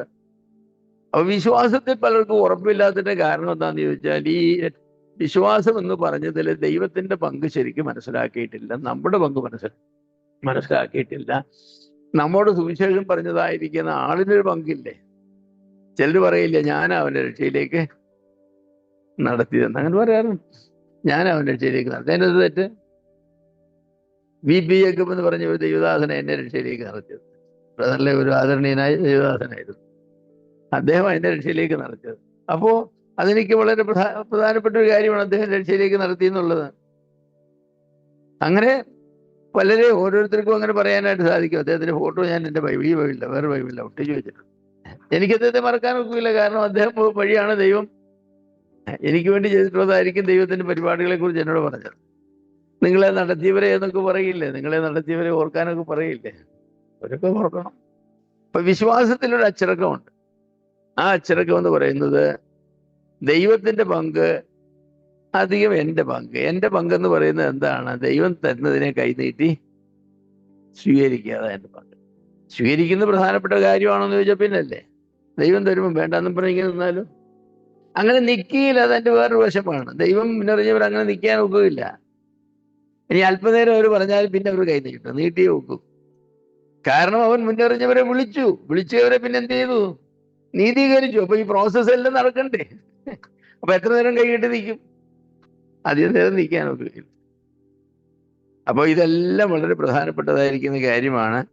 നമ്മുടെ വിശ്വാസത്തിന്റെ അച്ചടക്കം എന്ന് പറയുന്നത് വളരെ വലിയ വിഷയമാണ്. ബൈബിൾ വായിക്കുകയും വിശ്വാസം സംബന്ധിച്ചുള്ളതായിരിക്കുന്ന വചനങ്ങളെ ധ്യാനിക്കുകയും അത് മനഃപ്പാഠമാക്കുകയും ഒക്കെ ചെയ്യേണ്ടത് വളരെ ആവശ്യമാണ്. രണ്ടാമത് ഞാൻ പറയാൻ ആഗ്രഹിക്കുന്ന ഒരു അച്ചടക്കം എന്ന് പറഞ്ഞാൽ അനുസരണത്തിന്റെ അച്ചടക്കമാണ്. ആദം പരാജയപ്പെട്ട എവിടെയാ? രണ്ട് വിഷയങ്ങളിലാണ്. ഒന്ന്, ദൈവം പറഞ്ഞത് ആദം വിശ്വസിച്ചില്ല, ആദവും വിശ്വസിച്ചില്ല. എന്താ ദൈവം പറഞ്ഞത്? തിന്നുന്ന നാളിൽ നീ ആയിരിക്കും. അത് വിശ്വസിച്ചില്ല. അതിന് പകരം പാമ്പ് പറഞ്ഞു തിന്നുന്ന നാളിൽ ദൈവത്തെ പോലെ ആകും. അതാണ് വിശ്വസിക്കുക. കാരണം വിശ്വസിക്കാൻ കുറച്ചുകൂടെ കൊള്ളാവുന്നതല്ലേ. തിന്നുന്ന ആൾ മരിക്കുമെന്ന് പറയുന്നതാന്ന് വിശ്വസിക്കാൻ കൊള്ളാവുന്നത്, തിന്നുന്ന ആൾ ദൈവത്തെ പോലെ ആകുമെന്ന് പറയുന്നതാന്ന് വിശ്വസിക്കാൻ കൊള്ളാവുന്നത്. ദൈവത്തെ പോലെ ആകുമെന്ന് പറയുന്നത് വിശ്വസിക്കാൻ കൊള്ളാവുന്നത്. അപ്പോ അവിടെയാണ് പാപം എന്ന് പറഞ്ഞ പ്രശ്നം തുടങ്ങുന്നത്. അവിടെയാണ്. ദൈവം ഒരു പ്രസ്താവന ചെയ്തുള്ളൂ, തോട്ടത്തിലെ സകല വൃക്ഷങ്ങളുടെയും പഴം നിനക്ക് തിന്നാം, നന്മ വൃക്ഷത്തിന്റെ പഴം നീ തിന്നരുത്, തിന്നുന്നാൾ നീ മരിക്കും. പാമ്പ് എന്ന് പറഞ്ഞ് ഇല്ല, മരിക്കയില്ല, വെറുതെ ദൈവം ഒരു നുണയടിച്ചതാണ്. ഇങ്ങനൊക്കെ പറഞ്ഞോന്ന് എനിക്കറിയില്ല. എൻ്റെ ഭാവനയിൽ അങ്ങനെയൊക്കെ പറഞ്ഞാണ്. ദൈവം എന്ന് പറഞ്ഞ പാർട്ടിയുണ്ടല്ലോ, ഈ പഴം പറിച്ചു തിന്നിട്ട് ദൈവമായത്. അന്ന് തുടങ്ങി ദൈവം പറയും വേറെ ആരും പറിച്ചു തിന്നാൻ പാടില്ല. കാരണം വേറെ ആരും ദൈവമാകരുത്. നിങ്ങളൊന്ന് പറിച്ചു തിന്നാൽ നിങ്ങളും ദൈവമാകും, നിങ്ങളും ദൈവത്തെ പോലെയാവും. അപ്പോ വിശ്വാസം, എൻ്റെ നീതിമാൻ വിശ്വാസത്താൽ ജീവിക്കും എന്നാണ് ദൈവത്തിന് വച്ചിരിക്കുന്ന പ്രമാണം. അതാണ് എൻ്റെ നീതിമാൻ വിശ്വാസത്താൽ ജീവിക്കും. നീതിമാനായി സൃഷ്ടിക്കപ്പെട്ടതായിരിക്കുന്ന ആദവും ആര് വിശ്വാസത്താൽ ജീവിക്കണം എന്നുള്ള ദൈവത്തിന്റെ പ്രമാണമായിരുന്നു. എന്താ വിശ്വാസം? ഈ പഴം പറിച്ചു തിന്നാൽ നിങ്ങൾ മരിക്കും. തോട്ടത്തിലെ സകല വൃക്ഷങ്ങളുടെയും ഫലം തിന്നാം, അതിൽ നന്മ വൃക്ഷം ഒഴിവാക്കിയത്. ജീവന്റെ വൃക്ഷത്തിന്റെ ഫലം പറിച്ചു തിന്നാം. അത് പറിച്ചു തിന്നിരുന്നെങ്കിൽ എന്നേക്കും ജീവിക്കുമായിരുന്നു. കാരണം ഇത് പറിച്ചു തിന്ന് കഴിഞ്ഞോണ്ട് ദൈവം പറഞ്ഞ എന്താ? ഇനിയും ജീവന്റെ വൃക്ഷത്തിന്റെ ഫലം കൂടെ തിന്നു കഴിഞ്ഞാൽ എന്നേക്കും ജീവിക്കാനിടയാകും. അതുകൊണ്ട് അവനെ പുറത്താക്കി വെക്കുന്നു. അപ്പൊ വിശ്വാസത്താൽ ജീവിക്കാൻ സൃഷ്ടിക്കപ്പെട്ടതായിരിക്കുന്ന ആളാണ്. ആ വിശ്വാസത്തോട് ബന്ധപ്പെട്ട ഒരു കൽപ്പനയും കൊടുത്തു, അനുസരണത്തിന്റെ കൽപ്പന. തിന്നരുത്. അതൊരു പ്രൊഹിബിഷനാണ്. തിന്നരുത്. ഒന്ന് പറഞ്ഞു, നിനക്ക് തിന്നാം, ഈ തോട്ടത്തിലെ സകല വൃക്ഷങ്ങളുടെയും ഫലം നിനക്ക് തിന്നാം. എന്നിട്ട് പറഞ്ഞു നീ തിന്നരുത് ഒരു വൃക്ഷത്തിന്റെ ഫലം, ഒറ്റ വൃക്ഷം, അതിന്റെ പഴം നീ തിന്നരുത്, തിന്നുന്ന ആൾ മരിക്കും. അപ്പോ ദൈവം പറഞ്ഞ പ്രസ്താവനയെ വിശ്വസിക്കണം, ആ പ്രസ്താവനയെ അനുസരിക്കണം. സാത്താൻ എന്തുമായിട്ടാണ് വന്നത്? സംശയമായിട്ടാണ് വന്നത്. വാസ്തവമായി കൽപ്പിച്ചിട്ടുണ്ടോ ചോദിക്കത്തില്ലേ? അങ്ങനെ തന്നെയാന്നോടാ ഡാഡി പറഞ്ഞത്, അങ്ങനെയാന്നാ എനിക്ക് തോന്നുന്നത്. അങ്ങനെ അല്ലടാ അർത്ഥമാക്കിയത്, ഇങ്ങനെ. അപ്പോ വിശ്വാസത്തിന്റെ ആ ഒരു വശം മുറുകെ പിടിക്കുവാൻ ആദവുമാർക്ക് കഴിഞ്ഞില്ല. അവർ പറഞ്ഞു അനുസരണക്കേട് കാണിച്ചു. അതാണ് ഏകമനുഷ്യന്റെ അനുസരണക്കേടിനാൽ, ഏകമനുഷ്യന്റെ പാപത്താൽ. അതൊരു അനുസരണക്കേടാണ്. മാനവജാതിയുടെ തലപ്പത്ത് വെച്ച ഫെഡറൽ ഹെഡായിട്ട് ദൈവം വെച്ചതായിരിക്കുന്ന മനുഷ്യനാണ്. He's a federal head of humanity. മനുഷ്യവർഗത്തിന്റെ തലപ്പത്ത് വെച്ചിരിക്കുന്ന ആളാണ്. അദ്ദേഹം ചെയ്ത പ്രവൃത്തി സകല മനുഷ്യർക്കും ആപ്ലിക്കബിൾ ആണ്. അപ്പൊ ഏകമനുഷ്യനാൽ പാപവും പാപത്താൽ മരണവും ലോകത്തിൽ വന്നു. അന്ന് തുടങ്ങിയതാണ് ഈ അനുസരണക്കേട്. അനുസരണക്കേടെന്ന് പറയുന്നത് കൊച്ചു കുഞ്ഞുങ്ങളിലുണ്ട്. തുടരെന്ന് പറഞ്ഞാൽ അവരെന്ത് ചെയ്യും? തൊടും. ഇങ്ങോട്ട് പോകാൻ പറഞ്ഞാൽ അവർ അങ്ങോട്ടേ പോകും. അങ്ങനെ പോകും. അത് വിശ്വാസികളും അത് തന്നെയാ. വിശ്വാസികൾ ഇങ്ങനെ പിരിമുറുക്കത്തിലിരിക്കുകയാണ്. ഇങ്ങനെ എന്തെങ്കിലും ഒന്ന് പറഞ്ഞാൽ ഞാനത് തീർച്ചയായിട്ടും ലംഘിക്കും. എന്ത് ചെയ്യുമെന്ന് എനിക്ക് നോക്കട്ടെ എന്നുള്ള മട്ടിൽ നമ്മളിരിക്കുന്നു. കാരണം അനുസരണത്തിന്റെ ആ ഒരു ഗിയറില്ല നമ്മളൊരു ഡിസൊബീഡിയൻസിന്റെ റിവേഴ്സ് ഗിയറിലാണ് കിടക്കുന്നത്. അനുസരണക്കേടിന്റെ ഗിയറിലാണ് നമ്മൾ മൂവ് ചെയ്യുന്നത്. അതുകൊണ്ട് അത് ചെയ്യുന്നതാണ് നമുക്ക് ഏറ്റവും ഇഷ്ടം. ദൈവം എന്ത് പറഞ്ഞാലും അങ്ങനെയാണ്. ദൈവത്തിന്റെ കൽപ്പനകളെ അനുസരിക്കാൻ എന്തോ ഒരു പ്രയാസമാണ്. കർത്താവ് പറഞ്ഞ അവന്റെ കൽപ്പനകളൊന്നും പ്രയാസമുള്ളതല്ലെന്ന് പറഞ്ഞു. യോഹന്നാനും പറഞ്ഞു ഒരു കൽപ്പനയും പ്രയാസമുള്ളതല്ല. ഏത് കൽപ്പനയാണ് പ്രയാസമുള്ളത്? പക്ഷെ നമ്മൾ പറഞ്ഞ എന്താണ്? എന്തോ ഒരു ഭാരം, എന്തോ ഒരു ഭാരം, എന്തോ ഒരു ഭാരം. ഇതുപോലെ ബുദ്ധിമുട്ടുണ്ടോ? ഭാര്യയെ സ്നേഹിക്കാൻ ഭർത്താവിനോട് പറഞ്ഞാൽ ഭർത്താവിനെ കൊണ്ട് നോക്കുമോ? ഇതുപോലെ ബുദ്ധിമുട്ടുള്ള ഒരു കാര്യം ഭാര്യയെ സ്നേഹിക്കുക എന്ന് പറയുന്നത്. അന്യ സ്ത്രീകളെ സ്നേഹിക്കാൻ പറഞ്ഞിരുന്നെങ്കിൽ, ഭാര്യ ഒഴികെ നീ ദേശത്തുള്ള എല്ലാ പെണ്ണുങ്ങളെ സ്നേഹിക്കാൻ പറഞ്ഞിരുന്നെങ്കിൽ എന്തോരം എളുപ്പമായിരുന്നു. ഈ ഭാര്യയെ സ്നേഹിക്കാൻ പറഞ്ഞു എന്നോട് അത് മാത്രം പറയുന്നതായിട്ട് പറയുന്നു. വേറെ എന്ത് വേണമെങ്കിലും പറഞ്ഞോണം, ഭാര്യയെ സ്നേഹിക്കാൻ മാത്രം എന്നോട് പറഞ്ഞേക്കരുത്. അത് വലിയ പ്രയാസമാണ്. എന്നെ പ്രയാസം ഭാര്യ സ്നേഹിക്കാൻ. എന്റെ സ്വന്തം ശരീരത്തെ സ്നേഹിക്കാൻ എനിക്ക് പ്രയാസമുണ്ടോ? ഭാര്യ എന്ന് പറയുന്ന ആരാ? എന്റെ സ്വന്തം ശരീരം. ആരും തന്റെ ശരീരത്തെ പകച്ചിട്ടില്ലെന്ന് പറഞ്ഞ ഭാര്യയെ കുറിച്ചാണ് പറയുന്നത്. ആരും തന്റെ ശരീരത്തെ പകച്ചിട്ടില്ല. തീറ്റി പോറ്റി പൊറുത്തിയൊക്കെ ചെയ്യുന്നത്. രാവിലെ എഴുന്നേറ്റ് സോപ്പ് ഒക്കെ ഇട്ട് കുളിച്ചു എണ്ണയും പുരട്ടി അത് കഴിഞ്ഞ് ക്രീം അടിക്കുന്നു, പൗഡർ അടിക്കുന്നു, ഷർട്ട് ഇടുന്നു, എല്ലാം ഡ്രസ്സപ്പ് ചെയ്യുന്നു, മുടി ചെയ്യുന്നു. എന്തോ ഒരു സ്നേഹം എനിക്ക് എന്റെ ശരീരത്തോട്. അതേ സ്നേഹം എനിക്ക് എന്റെ ഭാര്യയോടുണ്ട്. കാരണം ഭാര്യയാണ് എന്റെ ശരീരം, ഞാൻ തലയൊന്ന് ശരീരമാണ്. പക്ഷെ നമുക്ക് സാധിക്കുന്നില്ല. അതെന്താണെന്ന് ചോദിച്ചാൽ ഈ ഒബീഡിയൻസിന്റെ ഗിയറിൽ നമ്മൾ കിടക്കുന്നത് കൊണ്ട്. അപ്പോൾ ഒരു ഭക്തനായ മനുഷ്യനെന്ന് പറയുന്നത് അങ്ങനെയല്ല. അവൻ എപ്പോഴും ഒബീഡിയൻസിന്റെ ഗിയറിലാണ് കിടക്കുന്നത്. കർത്താവെ അരുളി ചെയ്യണമേ, അടിയൻ ചെയ്യാം. എന്താണ് ചെയ്യേണ്ടത് പറഞ്ഞാട്ട് ഞാൻ ചെയ്യാം. ഇനി എന്ത് ഞാൻ ചെയ്യണം അങ്ങേ പ്രസാദിപ്പിക്കാൻ? വിശ്വാസികൾ അങ്ങനെയൊന്നുമില്ല. വിശ്വാസികൾ ഒരാളെ തോൽപ്പിക്കാനായിട്ടൊക്കെ നമ്മുടെ സംസാരത്തിൽ തോൽപ്പിക്കും, പ്രവൃത്തി തോൽപ്പിക്കും. അയ്യോ എന്തോ ഒരു പ്രയാസമാണെന്നറിയാം. ഞാൻ ഈ പല സ്ഥലങ്ങളിലും വിശ്വാസികളുടെ ഇടയിലെ പ്രശ്നങ്ങൾ തീർക്കാനായിട്ട് പോകും. എന്തൊരു പ്രശ്നമാണ് ചില സമയത്ത്. ഒന്നുമില്ല, ഒരു പ്രശ്നവുമില്ല. സ്നേഹിക്കാൻ പറഞ്ഞ് അങ്ങ് സ്നേഹിച്ചാൽ പോരെ. നിന്റെ ശത്രുവിന് വിശക്കുന്നുവെങ്കിൽ, ദാഹിക്കുന്നുവെങ്കിൽ, എടാ എന്നെ ഒരുപാട് ഉപദ്രവിക്കുന്ന അയൽക്കാരൻ ആഹാരമില്ലാതിരിക്കുക എന്ന് പറഞ്ഞു പിള്ളേരെ വിളിച്ച് 2 കിലോ അരി കൊടുത്തയക്കാൻ എന്നെ പ്രയാസം. വിശക്കട്ടെ കിടത്ത് ചാകട്ടെ. അതാണ് നമ്മുടെ പ്രശ്നം. നമ്മൾക്ക് മറ്റൊന്നും നോക്കുകയില്ല. കർത്താവ് പറഞ്ഞ പോലെ ശത്രുവിന് വിശക്കുന്നവർക്ക് കൊടുക്കാനാ പറഞ്ഞത്, ദാഹിക്കുന്നവർക്ക് കൊടുക്കാനാ പറഞ്ഞത്. ശത്രുക്കളെ സ്നേഹിപ്പിക്കുന്നൊരു കൽപ്പനയാണ്. വല്ല പ്രയാസമുണ്ട് ശത്രുക്കളെ സ്നേഹിക്കാൻ? ശത്രുക്കളെ സ്നേഹിച്ച 2 ഗുണമുണ്ട്. ഒന്ന്, ശത്രു ഇല്ലാതെയാവും. അവരും കൂടെ കൂട്ടുകാരാവും, ഒരു സംശയവുമില്ല. നമ്മുടെ ഒരു സഹോദരൻ ഒരിക്കൽ എന്നോട് പറഞ്ഞു, എന്റെ ബ്രദറെ അയൽക്കാരൻ ഭയങ്കര പ്രശ്നമാണെന്ന് പറഞ്ഞു. ചപ്പും ചവറും എല്ലാം അവന്റെ വേസ്റ്റ് എല്ലാം ഇവരുടെ മുറ്റത്തേക്ക് വാരിയിടുക. ഭയങ്കര പ്രശ്നം. അവരോട് വീട് വെച്ചപ്പോൾ തുടങ്ങിയ പ്രശ്നമാണ്.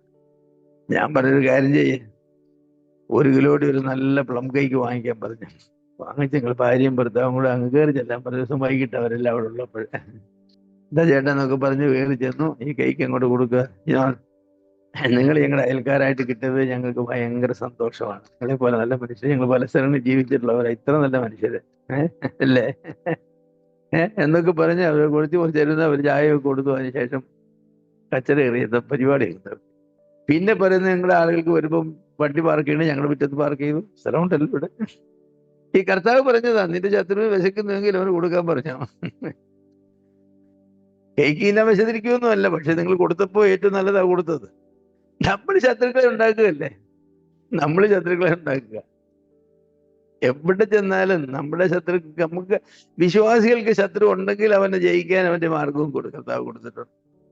അപ്പൊ ഈ അനുസരണം എന്ന് പറഞ്ഞതാ, ഇതെല്ലാം കർത്താവിന്റെ കൽപ്പനകളാ. ഈ ഒബീഡിയൻസ് എന്ന് പറഞ്ഞ് നമ്മുടെ ഒരു ലൈഫ് സ്റ്റൈൽ ആയിത്തീരും. അനുസരണം അതൊരു ശീലമായിത്തീരും. അതൊന്നാമത് കർത്താവിന്റെ കൽപ്പനകളാണ് ആദ്യം അനുസരിക്കേണ്ടത്. അതനുസരിക്കാൻ പഠിപ്പിച്ചു കഴിഞ്ഞാൽ പിന്നെ നമുക്ക് അധികാരത്തിലുള്ള എല്ലാവരുടെയും അധികാരികളുടെ കൽപ്പനകൾ അനുസരിക്കുക. അതിനെ പ്രയാസം. പോലീസുകാരനാകാം, ടീച്ചറാകാം, നമ്മുടെ മേൽ അധികാരമുള്ള ആളുകൾ, അപ്പനാകാം, അമ്മയാകാം, ഭർത്താവാകാം, ആരും ആകാം, അവരെ അങ്ങ് അനുസരിക്കുക. അനുസരണം അത്ര പ്രയാസമുള്ള കാര്യമല്ല കേട്ടോ. ചില സമയത്ത് ഇവിടെ അയൽക്കാർ നമ്മളെ ഉപദ്രവിച്ചെന്ന് വരും. അപ്പൊ എന്ത് വിഷയത്തിലാണ് അവർ ഉപദ്രവിക്കുന്നത് കണ്ടിട്ട് ആ വിഷയം സംബന്ധിച്ച് നന്മ ചെയ്യുക. അങ്ങനെ നന്മ ചെയ്യുക. തിന്മയാൽ നന്മയെ ജയിക്കണമെന്നല്ല, പിന്നെ തോൽപ്പിക്കണമെന്നല്ല, പിന്നെ നന്മയാൽ തിന്മയെ ജയിക്കുക. അതൊരു വാഗ്ദത്തം, ഒരു കൽപ്പനയാണ്. അത് ചെയ്താൽ തീർച്ചയായിട്ടും നിങ്ങൾ ജയിക്കും. നമുക്കതൊന്നും പഠിച്ചിട്ടില്ല. നമ്മളെങ്ങനെയാ? നമ്മൾ ഇങ്ങോട്ട് എന്നെ ഉപദ്രവിച്ചാൽ ഞാൻ ഉപദ്രവിക്കും. കാരണം നമ്മൾ നമ്മുടെ അവകാശങ്ങളെ കുറിച്ചുള്ളതായിരിക്കുന്ന അമിതമായ ബോധമാണ് നമുക്കുള്ളത്. ശത്രു നന്മ ചെയ്യണമെങ്കിൽ അവകാശങ്ങളെ കുറിച്ച് ബോധം ഉണ്ടായാൽ പോരാ, പിന്നെ ഉത്തരവാദിത്തങ്ങളെ കുറിച്ച് ബോധം ഉണ്ടാകും. എൻ്റെ അവകാശങ്ങളെ കുറിച്ച് ഞാൻ ബോധമില്ലാത്തവനായിട്ട് എൻ്റെ ഉത്തരവാദിത്തങ്ങളെ കുറിച്ച് ഞാൻ ബോധമുള്ളവനാകണം. അപ്പോഴേ നമുക്ക് മറ്റുള്ളവരെ നന്മ ചെയ്യാനായിട്ട് സാധിക്കും. അത് ദൈവത്തുള്ള ബന്ധത്തിലായാലും സഭയിലായാലും എവിടെയായാലും അങ്ങനെയാണ്. നമ്മുടെ ഉത്തരവാദിത്തങ്ങളെ കുറിച്ചുള്ള വലിയ ബോധമുണ്ടാകും. ഞാൻ ഭോപ്പാലിലായിരുന്ന കാലത്ത് അവിടെ ഞങ്ങളുടെ സഭയിലുള്ള ഒരു പാവപ്പെട്ട വീട്ടിലെ, ഇവിടെ മാവേലിക്കരയിൽ നിന്നൊരു വെറും പാവപ്പെട്ട വീട്ടിൽ 10ാം ക്ലാസ് പഠിച്ച് ജോലിക്ക് വന്നൊരു പയ്യനാണ്. അവന് അവിടെ വന്ന് ഒരു ചെറിയ വീട് വാടകയ്ക്ക് എടുത്തു. ചെറിയൊരു വീടാണ്. അതിനുള്ള ചെറിയൊരു ജോലിയേ ഉള്ളൂ. ഒരു ദിവസം അവൻ ജോലി കഴിഞ്ഞ് വരുമ്പോഴുണ്ട് അവൻ്റെ വീട്ടിൽ അവൻ്റെ അതിസാധനമൊന്നുമില്ല. ഒരു കട്ടിലും ഒരു പായും ഒരു മെത്തയും ഉണ്ട്. പിന്നെ 2 ചെറിയ കഞ്ഞി വെക്കാനോ കാപ്പി നടത്താനോ ഒരു പാത്രമൊക്കെ ഉള്ള ഒരു കയ്യിൽ. അതെല്ലാം എടുത്ത് റോഡിലിട്ടിട്ട് എന്നിട്ട് വന്നു, നീ ഇറങ്ങിത്തരണമെന്ന് പറഞ്ഞു. ഞാൻ പറഞ്ഞു, അങ്ങനെ അല്ലല്ലോ, ഞാൻ വാടകച്ചീട്ട് നമുക്കുണ്ടല്ലോ. ഏത് വാടകച്ചീട്ടൊന്ന് കാണിച്ചേ? ഞാൻ വാടകച്ചീട്ട് വന്നിട്ടുണ്ടോ? ഉണ്ടെന്ന് പറഞ്ഞു. വാടകച്ചീട്ട് കൊടുത്തപ്പോൾ കളിച്ചിട്ട് ഇനി വാടകച്ചീട്ടില്ലല്ലോ എന്ന് പറഞ്ഞു. ഇനി വാടകച്ചീട്ടില്ലല്ലോ, ആ പ്രശ്നം തീർന്നില്ലേ? നിന്റെ സാധനം എല്ലാം കിടപ്പെട്ട് വേണേ പറയിക്കണം പോയിക്കൊള്ളാൻ പറഞ്ഞു. അവൻ എങ്ങോട്ടാ പോകുന്നത്? അവൻ എന്നെ വിളിച്ചു എന്ത് ചെയ്യണമെന്ന് ചോദിച്ചു. ഞാൻ പറഞ്ഞു, ഒന്നും പഴക്കിന് പോകണ്ട, പോലീസിൽ പോകണ്ട, എങ്ങും പോകണ്ട, ദൈവത്തോട് അടുന്ന റോഡിൽ നിന്ന് പ്രാർത്ഥിക്കാൻ പറഞ്ഞു. അപ്പൊ ഞാൻ അഡ്വാൻസ് കൊടുത്തിട്ടുണ്ടായിരുന്നു 2-3 മാസത്തെ വാടക. അതോ അയാൾ പറഞ്ഞ അഡ്വാൻസ് കിട്ടുവാൻ വാടകച്ചിട്ട് പോയില്ല. പിന്നെന്താ? ഞാൻ പറഞ്ഞു, അതൊക്കെ മറക്കണ്ട എന്ന് പറഞ്ഞ് ദൈവത്തിന് 3 മാസത്തെ അഡ്വാൻസ് കിട്ടും, വലിയ വിഷയമാണെന്ന് ചോദിച്ചു. ഏതായാലും അവനെ രാത്രിയിൽ വേറെത്തേക്ക് കൊണ്ടുപോയി തൽക്കാലത്തേക്ക് വേറെ അവരുടെ വീട്ടിലേക്ക് പാർപ്പിച്ചു.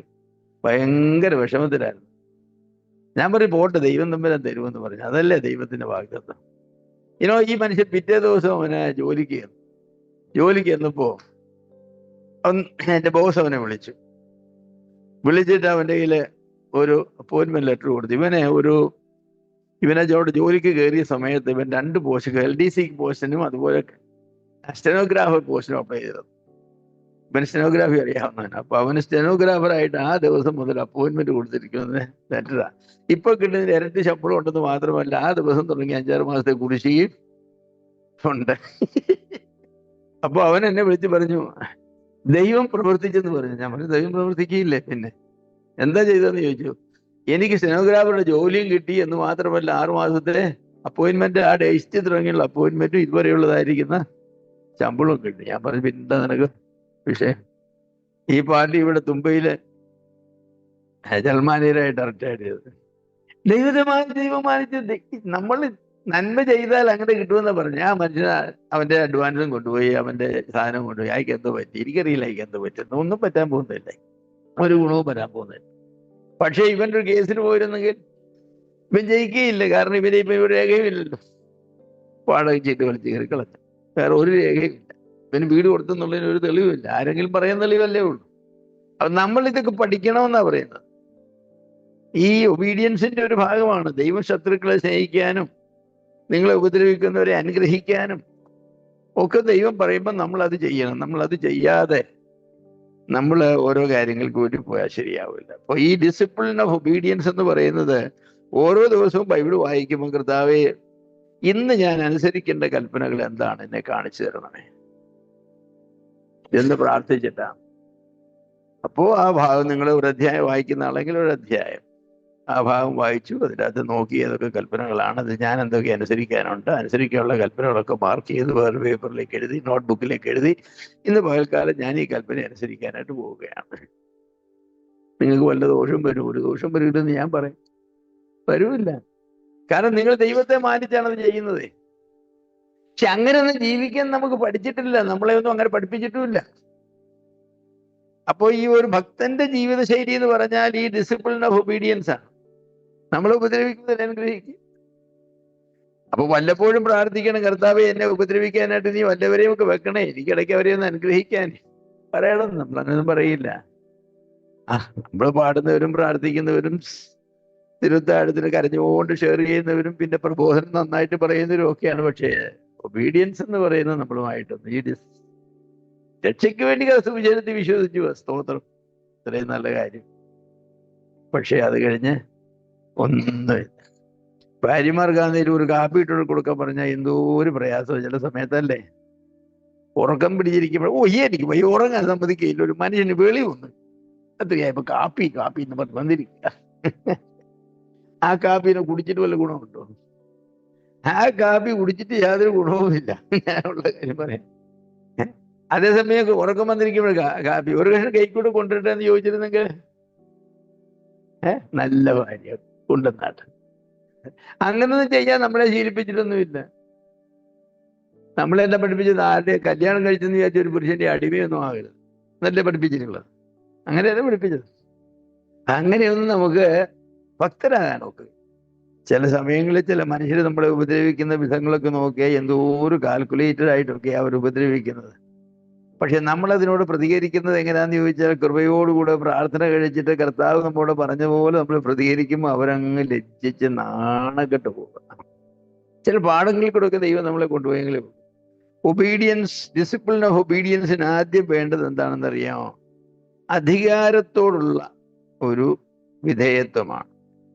അധികാരം എന്ന ആ ഒരാശയത്തോട് നമുക്കൊരു വിധേയത്വം വേണം. പോലീസിനെ കണ്ടാലും പട്ടാളത്തെ കണ്ടാലും ടീച്ചേഴ്സിനെ കണ്ടാലും എല്ലാം. പണ്ട് കാലത്തെ ആളുകൾക്ക് അതൊക്കെ ഉണ്ടായിരുന്നു, ഇപ്പോഴത്തെ ആളുകൾക്കില്ല.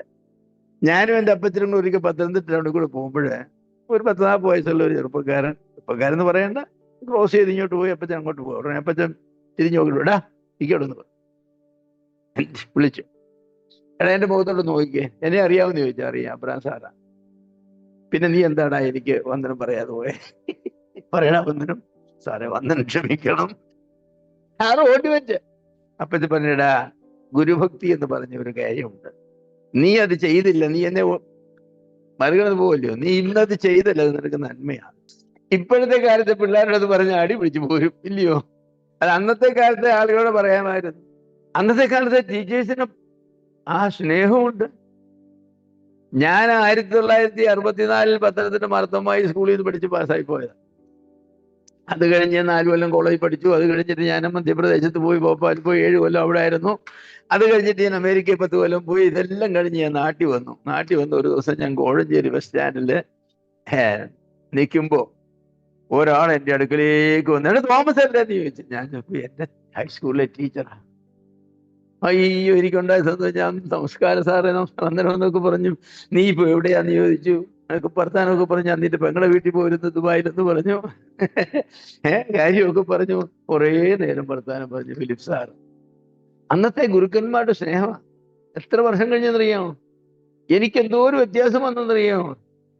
എൻ്റെ വണ്ണത്തിലും എല്ലാം മൊത്തത്തിൽ വ്യത്യാസം വന്നു. സാറെന്നെ മറന്നില്ല, ഞാൻ സാറിനെ മറന്നില്ല. പക്ഷെ സാറിനെ കണ്ടില്ലായിരുന്നു.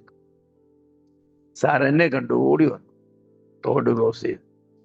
അപ്പൊ അതൊക്കെ ഞാൻ പറയുന്നത് ഈ അന്നത്തെ കാലത്ത് അധികാരത്തോടുള്ളതായിരിക്കുന്ന ഒരു വിധേയത്വം ഉണ്ടായിരുന്നു. അതാണ് പിന്നില്ല. ഇന്നതില്ല. ഇന്ന് അധികാരത്തോട് വിധേയത്വം ആർക്കുമില്ല. അന്നതുണ്ടായിരുന്നു. ഇന്നും അതൊക്കെ വേണമെന്ന് ഞാൻ പറയുന്നത്. സഹോദരന്മാരോട്, സഭയിലെ മൂപ്പന്മാരോട്, വർക്കേഴ്സിനോട്, മിഷണറിമാരോട്, മാതാപിതാക്കളോട്, ഭർത്താക്കന്മാരോട്, അയൽക്കാരോട്, പ്രായമുള്ള അപ്പച്ചന്മാരോട്, ഇവരൊക്കെ ഒരു വിധേയത്വം. അതൊന്നും ഇന്നില്ല. തട്ടിയിട്ടിട്ട് പോവും. ബൈബിൾ അങ്ങനെ പറഞ്ഞു, നരച്ച തലയെ ബഹുമാനിക്കുന്നല്ലേ? അങ്ങനല്ലേ പറഞ്ഞത്? ആ കാലത്തിന് നരയെക്കുറിച്ചല്ല പറയുന്നത്, നരച്ച തലയെ ബഹുമാനിക്കുക. അതൊന്നും ഇന്നില്ല. ചെന്നിട്ട് ഇങ്ങനെ നോക്കണ്ട, എന്താ നോക്കുന്നത്? നരച്ചാന്നോ? നരച്ചാന്നേ ബഹുമാനിക്കാനാ? അങ്ങനെ ചെയ്യണമെന്നൊന്നുമല്ല പറഞ്ഞത്. പ്രായമുള്ളവരെ ബഹുമാനിക്കണം. അത് വളരെ ആവശ്യമായ. ഇപ്പോഴത്തെ പിള്ളേർക്കൊന്നും പ്രായമുള്ളവരെ ബഹുമാനിക്കാതൊന്നുമില്ല. ഒരപ്പച്ചൻ അമേരിക്കയിൽ പോയിട്ട് വന്നു. ഞാൻ ചോദിച്ചു, അപ്പച്ചൻ എന്താ പെട്ടെന്ന് ഇനി പോകുന്നെന്ന് ചോദിച്ചു. എൻ്റെ മോനെ വെടി കൊള്ളുന്നതിന് മുമ്പ് ഞാനിഞ്ഞ് പോകുന്നതെന്ന് പറഞ്ഞു. എന്താ അപ്പച്ചാന്ന് പറഞ്ഞു. കൊച്ചുമോൻ അവിടെ ടെലിവിഷൻ ഉറക്കെ വെച്ചുകൊണ്ടിരിക്കുക. ഞാൻ അവനോട് പറഞ്ഞു, എടാ ശബ്ദം ഒന്ന് കുറയ്ക്കാൻ. അവൻ പറഞ്ഞു വെടി വെച്ചോളിയെന്ന്. ഇനി ഒരു വാക്കൂടെ പറഞ്ഞ വെടി വെക്കുന്നു. അപ്പം എന്താ പറഞ്ഞു, മോനെ ഞാൻ അങ്ങ് നാട്ടിൽ പോവാന്ന് പറഞ്ഞു. നിന്റെ മോന്റെ പൊടി കിട്ടുന്നതിന് മുമ്പ് ഞാൻ അപ്പന് നാട്ടിൽ പോകുന്നു. അതൊരു ഓവർ റിയാക്ഷൻ ആയി പോയെന്ന് ഞാൻ വിചാരിക്കുന്നു. എന്നാലും അപ്പച്ചൻ കാലഘട്ടത്തിന്റെ വ്യത്യാസമാണ്. ഇന്നത്തെ പിള്ളേരൊന്നും അങ്ങനെ പ്രായമുള്ളവരെ ബഹുമാനിക്കൊന്നുമില്ല, പണ്ടുള്ളവർ ബഹുമാനിക്കുന്ന പോലെ. ദൈവത്തിന് വേണ്ടിയ കാലത്ത് പഴയ നിയമക്കൊന്ന് വായിച്ചു നോക്കണം, എന്തോരം നിർദ്ദേശങ്ങളാണ് തന്നിരിക്കുന്നത് അറിയാം. അപ്പൊ ഡിസിപ്ലിൻ ഓഫ് ഒബീഡിയൻസ് എന്ന് പറയുന്നത് ഒരു വലിയ കാര്യമാണ്. അതിന് അധികാരത്തോടുള്ളതായിരിക്കുന്ന വിധേയത്വ ഭാവമാണ് അതിന്റെ അടിസ്ഥാനത്തിൽ കിടക്കുന്നത്. An attitude of reverence for age, for position. അത് വേണം. അവരുടെ സംസാരിക്കുമ്പോൾ, വർത്തമാനം പറയുമ്പോൾ. മൂന്നാമതൊരു കാര്യം കൂടെ പറഞ്ഞ് ഞാൻ നിർത്താം. ദൈവവചന പഠനത്തോടുള്ള ഒരു കമ്മിറ്റ്മെന്റ്, ഒരു അച്ചടക്കം, വചനം പഠിക്കാനുള്ള ഒരു അച്ചടക്കം. ആരോ നല്ല മനുഷ്യർ കൊണ്ടുവന്ന ഒരു കാര്യമായി ക്വയറ്റം എടുക്കുക എന്ന് പറയുന്നത്.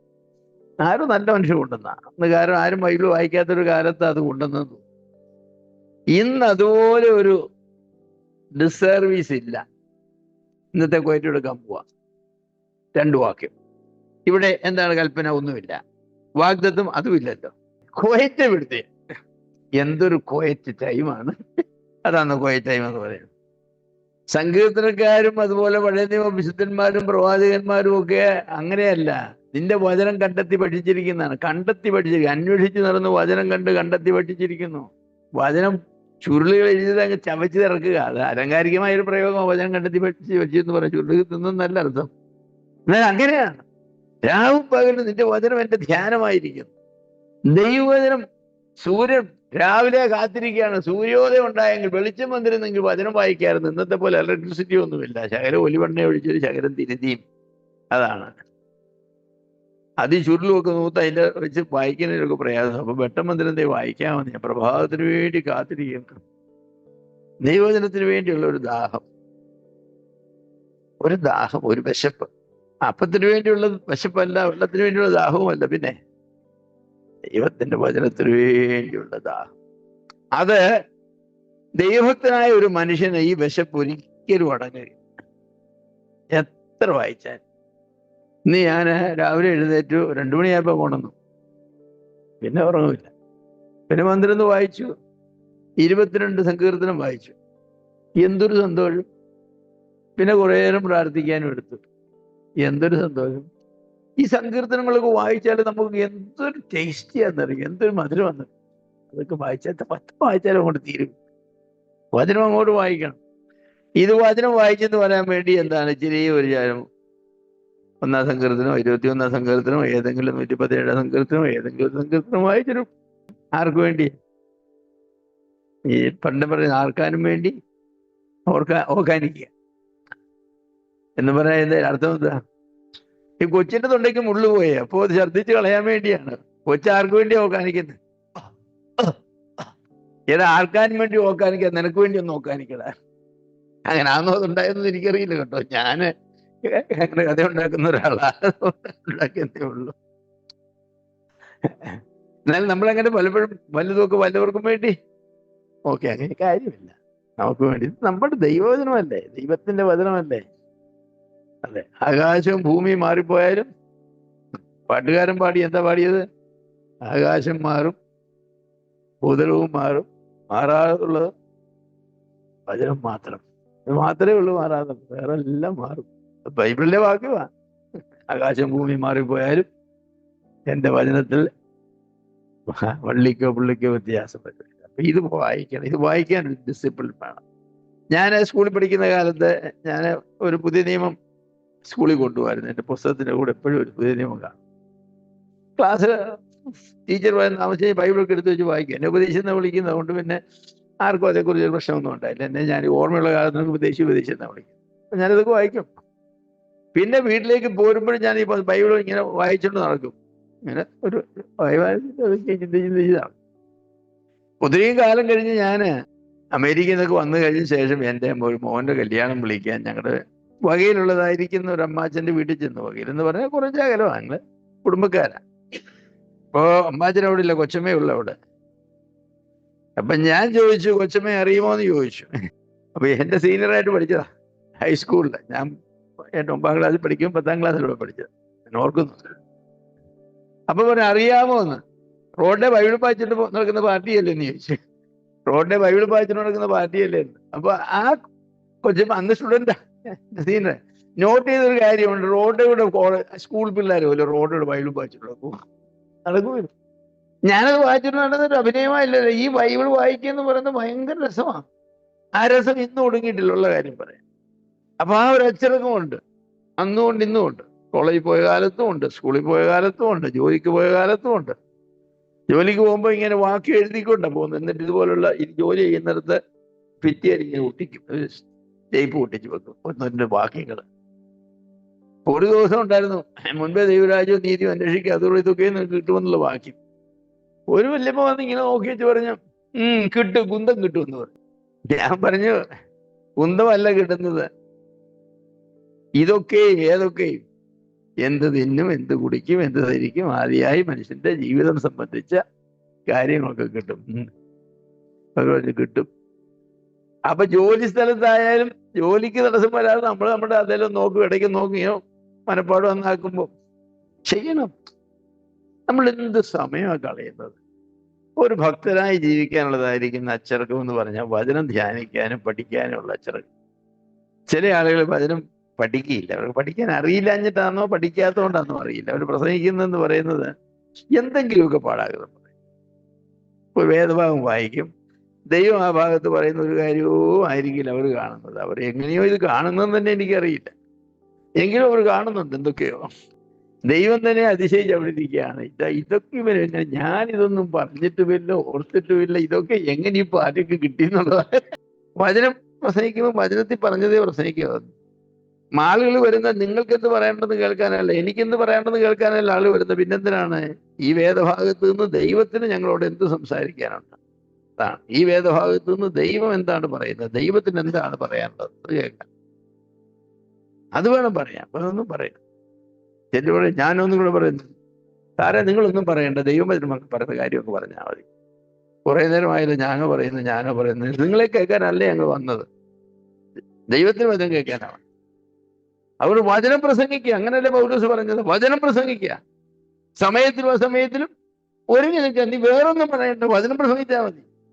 ലളിതമായി വചനം ഒന്ന് പ്രസംഗിക്കുക. ചില സമയത്ത് നമുക്ക് വലിയ പ്രയാസമാണ്, കാരണം വചനം നമ്മൾ പഠിക്കുന്നില്ല.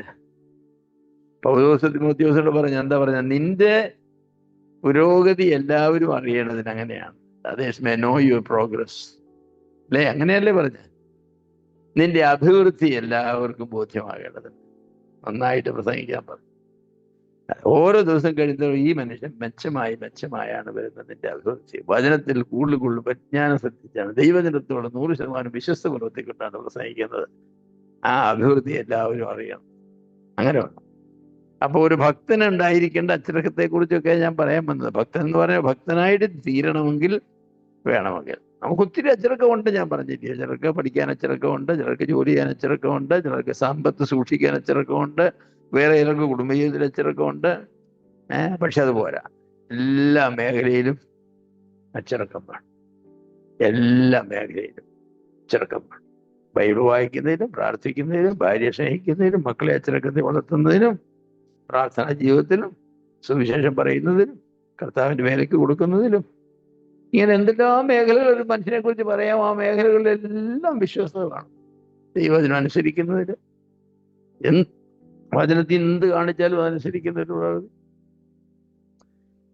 അധികാരികളെ ബഹുമാനിക്കുന്നത്, സഭയെ സ്നേഹിക്കുന്നതിന്, എല്ലാറ്റിലും അച്ചടക്കം.